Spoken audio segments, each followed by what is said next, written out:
오늘 하나님 말씀은요, 고린도 후서 6장 1절 2절입니다. 얼마나 좋은 말씀인지 모릅니다. 신약 성경 291면 고린도 후서 6장 1절 2절.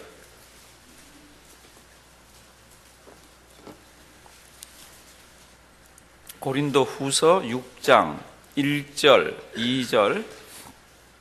고린도 후서 6장 1절 2절.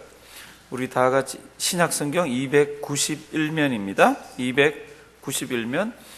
우리 다 같이 큰 소리로 다 같이 한번 봉독하십니다. 천천히 잘 보시겠습니다. 다 같이 봉독하십니다. 우리가 하나님과 함께 일하는 자로서 너희를 권하노니 하나님의 은혜를 헛되이 받지 말라. 가라사대 내가 은혜 베풀 때에 너를 듣고 구원의 날에 너를 도왔다 하셨으니 보라 지금은 은혜 받을 만한 때요 보라 지금은 구원의 날이로다. 아멘. 오늘 아침 우리 제목은, 이 성경 말씀의 제목은 지금은 은혜 받을 때입니다. 첫째 날은 뭐 같았어요? 기억나요? 지금은 기도해야만 하는 때입니다. 어제는 뭐 했습니까? 지금은 뭐라고요? 오늘은 지금은 은혜 받을 때입니다. 이 성경 말씀 잘 기억하시길 바랍니다. 왜 그렇습니까? 지금 우리가 살아가는 모습들 보면은 믿는 사람이건 안 믿는 사람이건 올인 해가지고 막 쫓아가는 게 있습니다. 그 쫓아가는 게 은혜가 아니에요. 막 쫓아가는 게 영적인 게 아닙니다. 막 쫓아다니는 게 세상적인 거고요. 그럼 믿는 사람도 마찬가지예요. 그게 어떻게 보면 당연하게 꼭 해야 되는 거 아니에요. 그런데 그게 너무 치중하는 거 있죠. 그런데 우리가 오늘 아침에 좀 봤으면, 그리고 하는 말씀은 사도 바울이 고린도 교회를 향해서 내가 하나님과 함께 일하는 동력자로서, 그렇잖아요, 그렇죠? 하나님의 백성은 다 하나님과 동력하는 사람입니다. 그러면서 고린도 교회를 향해서 뭐라 그러냐면은 하나님께서 주신 은혜들이 있는데 그것을 잘 생각해 봐라. 그리고 잘 생각해 보고 또 생각해 보고 지금이 어떤 시대인지 한번 생각해 보라고. 지금은 어떤 시대입니까? 은혜 받을 만한 때라고. 이런 시기가 지나가면은 은혜 받으려고 그래도 은혜 받기가 힘들다고. 은혜 받은 사람들은 어떤 사람입니까? 그 고린도 후서 6장 조금 위에 보시면요, 20절 한번 보십시오. 20절. 이러므로 우리가 그리스도를 대신하여 사신이 되어 하나님이 우리로 너희를 권면하시는 것 같이 그리스도를 대신하여 간구하노니 너희는 뭐하라? 하나님과 화목하라. 아멘. 하나님과 어떻게 화목합니까? 이 속에 은혜의 내용이 들어가 있잖아요. 큰 은혜의 내용과 진리는 이 속에 들어가 있습니다. 사랑하시는 성도님들, 피조물이, 죄 많은 인생이, 냄새나는 인생이, 시꺼먼 더러운 인생이 어떻게 하나님과 화목합니까? 화목하는 방법은 딱 하나잖아요. 그게 뭡니까? 그러면 예수밖에 없습니다. 예수 그리스도. 그러니까 세상에서 가장 큰 은혜가 뭡니까? 그러면 내가 하고 싶은 거, 내가 갖고 싶은 거를 하나님이 그렇게 어려운 걸 확 주셨는 게 아니라 가장 큰 은혜는 예수 믿는 은혜입니다. 이 세상에서 가장 큰 은혜는 예수 믿는 은혜입니다. 그 다음부터 우리에게 오는 은혜는 예수 믿는 데서 파생되어지는 은혜입니다. 그러니까 사도 바울이 이렇게 얘기합니다. 너희는 하나님과 뭐하라? 화목하라. 다 같이 한번 저를 따라 하십니다. 너희는 하나님과 화목하라. 하나님과 화목하는 게 뭡니까? 예수 그리스도를 믿으면서 하나님 아버지 앞에 나갈 수 있는 그 자녀가 되고 하나님 아버지 앞에 나갈 수 있는 권리를 얻은 겁니다. 그래서 하나님 아버지 앞에 나갈 수가 없잖아요. 하나님은 거룩하십니다. 우리는 거룩하지 않잖아요. 하나님 앞에 설 수가 없는데 예수님 때문에 하나님 아버지 앞에 설 수가 있습니다. 그러면 예수님 때문에 하나님 아버지 앞에 설 수 있는 사람은 늘 하나님과 화목하고 평화할 수가 있는 거죠. 이제 그 사람이 이 세상을 어떻게 살아야 됩니까? 은혜를 사모하면서 살아야 되는데, 제가 목회하면서 보니까 예수 믿는 사람도 은혜를 사모한다기보다는 안 믿는 사람들이 갖고 싶어하고 안 믿는 사람들이 하고 싶어하는 거를 기도 제목 제1번으로 갖다 놓더라고. 그런데 성경을 보시고 우리 인생을 보시면요, 그게 1번이 아닙니다. 이 사도 바울이 이렇게 얘기합니다. 지금이 하나님 아버지 앞에서 은혜 받을 때니까 화목한 하나님의 백성은 은혜를 1번으로 놓아야 될 것이야. 사랑하시는 성도 여러분들, 지난 요 며칠 동안 우리가 세상 나가 사는 거, 그 다음에 우리 평생 살았던 거 한번 생각해 보십시오. 은혜를 1번으로 놓으셨는지, 아니면 내가 지금 벌어야 되는 거를 1번으로 놓고, 내가 나이 들고 난 뒤에 가져야 되는 걸 1번으로 놓고 지금 다른 것들을 1번으로 놓았는지 한번 생각해 보십시오. 대체로 영적인 것을 1번으로 놓지를 않습니다. 은혜 사모하는 것을 1번으로 놓지 않습니다. 그러니까 무엇이라고 지금 사도 바울이 이야기하고 있나 그러면 앞에 있는 말씀 보시면 이렇게 되어 있습니다. 우리가 하나님과 함께 일하는 자로서 너희를 뭐하노니? 권하노니 하나님의 은혜를 헛되이 받지 말라. 사실은 하나님의 은혜같이 큰 게 없습니다. 귀한 게 없습니다. 그런데 하나님의 백성들이, 하나님의 은혜를 아는 사람들이 그거를 별것 아닌 것처럼 이렇게 여기는 거 있죠. 사랑하시는 성도 여러분들, 주일날 교회에 나와서 예배 드리는 거, 이거 큰 은혜입니까? 은혜가 아닙니까? 큰 은혜잖아요. 그렇죠? 그러면 그걸 큰 은혜라, 값진 것이라 생각하고 주님 앞에 나오면요, 그 주일날 그 길지 않은 그 예배가 얼마나 감격스러운지 모릅니다. 사랑하시는 성도 여러분들, 인생을 풀어가는 숙제와 열쇠가 그 속에 다 들어가 있잖아요.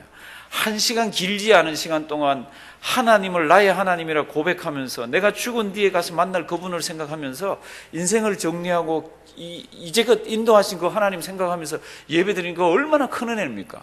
그 큰 은혜가 하나 꽁 자리를 잡으면요, 나에게 일어나고 있는 모든 문제들, 내가 지금 당하고 있는 것들, 내가 해야 되는 것들이 이 순차가 뒤로 밀리는 거 있죠. 사랑하시는 성도 여러분들, 살아갈 때 그 순서가 제대로 딱 잡히면요, 크게 흔들리지 않습니다. 이게 사도 바울이 이렇게 얘기합니다.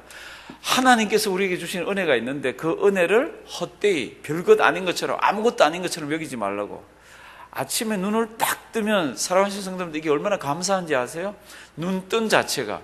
근데 우리는 이거 눈 뜬 자체가 매일 반복되는 거라, 그래서 내일도 반복되고 영원히 반복되는 것처럼 생각해서 이게 고맙다고 생각을 안 합니다.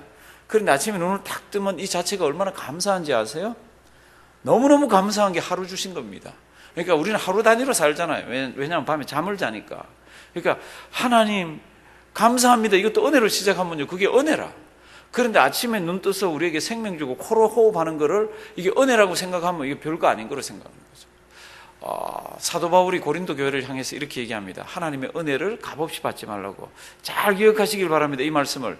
그러면서 2절 뭐라고 그럽니까? 가라사대 내가 은혜 베풀 때에 너를 듣고 구원의 날에 너를 뭐라고요? 도왔다. 이거 과거잖아요. 사랑하시는 성도들, 하나님께서 우리에게 은혜를 주시고 도우시고 이렇게 해서 오늘까지 온 거예요. 그러니까 하나님은 그렇게 우리를 인도해 주셨으니까 지금은 어떤 때입니까? 그러면 그렇게 인도하신 하나님이 지금도 은혜 주실 때입니다. 그러니까 우리는 돈 좀 더 주세요, 우리는 그것 좀 더 주세요, 이렇게 생각하면서 살아가고 있는데, 매일매일 시작을 그렇게 하는데, 성경은 뭐라고 얘기합니까? 보라, 지금은, 오늘은, 보라, 지금은 어떤 때입니까? 은혜 받을 만한 때요. 보라, 지금은 구원의 날이로다. 사랑하시는 성도 여러분들, 지금이 어떤 때입니까? 우리 은혜 많이 받았지만은요, 지금은 은혜 받을 만한 때입니다. 무슨 뜻입니까? 어느 날인가 은혜 받을 만한 날이 닫혀버린다는 겁니다. 내 개인적으로 이야기하면 죽음이 우리에게 성큼 다가오면은 은혜 받고 싶어도 이 땅에서 받는 은혜는 없는 거죠. 그리고 구원에 관한 이야기로 하면은 어느 날 하나님께서 문을 닫아버리시면은 구원받을 은혜도 없습니다, 세상에는. 그러니까 지금이 언제입니까? 살아서 코로 호흡하는 지금이 언제입니까? 살아계신 하나님의 그 은혜를 무지무지하게 받을 수 있는 것이 지금입니다. 근데 세상을 보시면요, 이 은혜를 어떻게 설명하나 그러면 값싸게 설명합니다. 이 은혜를 어떻게 여기나 그러면 값싸게 여깁니다. 사랑하시는 성도 여러분들, 하나님의 은혜가 어떤 은혜입니까? 어마어마하게 큰 은혜입니다. 세상은요, 이 가치관을 다 바꿔놨습니다. 지금 살아가시면서 무엇을 가장 크게 보십니까? 무엇을 가장 크게 보는 게 은혜라 해야 된다는 거죠. 제가 목회하면서 가만 보니까 하나님의 은혜를 가장 빨리 회복하고, 하나님 그러면서 눈물이 핑 가장 잘 도는 성도님들의 모습을 보니까 그게 언젠가 하면요, 은혜 주세요 이럴 때도 아니고 입에서요, 하나님 뭐라고 감사합니다 이럴 때 진짜 눈물을 핑핑 이렇게 도르시면서 하나님의 은혜를 받으시더라고. 사랑하시는 성도 여러분들, 하나님의 은혜를 받는 가장 지름길이 뭡니까? 우리는 다 예수 믿는 사람이잖아요. 하나님 감사합니다, 감사합니다 그럴 때 뭐를 보죠? 뒤를 보잖아요. 사건을 보잖아요. 하나님 감사합니다 이렇게 해도 나에게 이게 얼마나 하나님의 큰 은혜인지 모릅니다. 그런데 우리는 뭐가 있으면 감사합니까? 하나님 오늘 돈을 많이 벌게 해주셔서 감사합니다. 그럼 돈이 안 벌리면, 하나님 오늘도 잘 지켜주셔서 감사합니다. 오늘 무슨 일이 있었으면. 사랑하시는 성도들, 믿는 사람은요, 모든 것이 은혜입니다. 모든 것이 은혜인데 그 중에 특별히 나에게 주신 은혜가 있습니다. 예수 믿게 해주신 것, 자녀 주신 것, 가정 주신 것, 오늘까지 인도해 주신 것, 저를 한번 따라 하십니다. 하나님, 감사합니다. 그러면 딱 이렇게 주마등처럼 쫙 지나가서 오늘까지 이렇게 오는 거 있죠.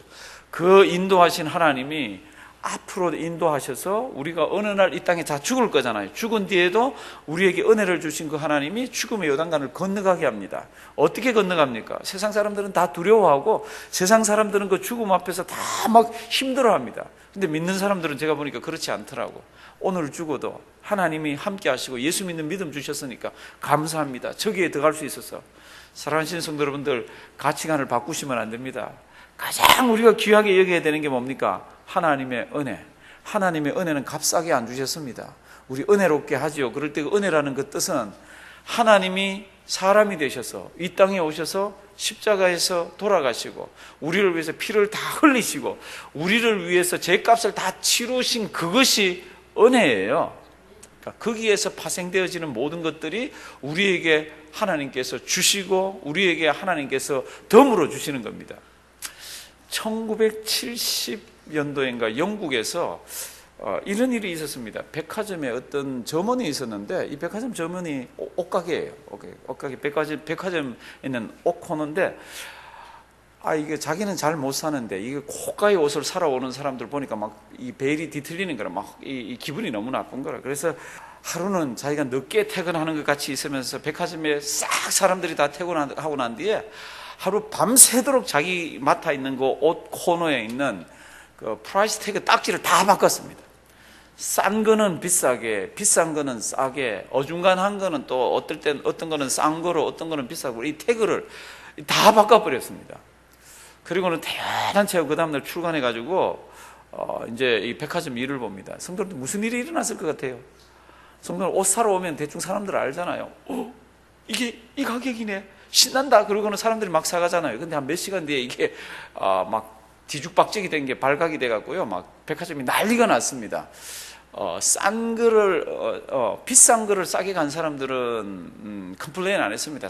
오오오 막 기뻐서 갔습니다. 그런데 이 옷 괜찮네. 그리고 아주 싼 거를 비싸게 주고 산 사람 집에 가서 가만 보니까 이게 이렇게 비쌀 수가 없는데 왜 이렇게 이상하지? 그러고는 와서 막 컴플레인 하기 시작하면서 이게 뒤죽박죽이 됐거든요.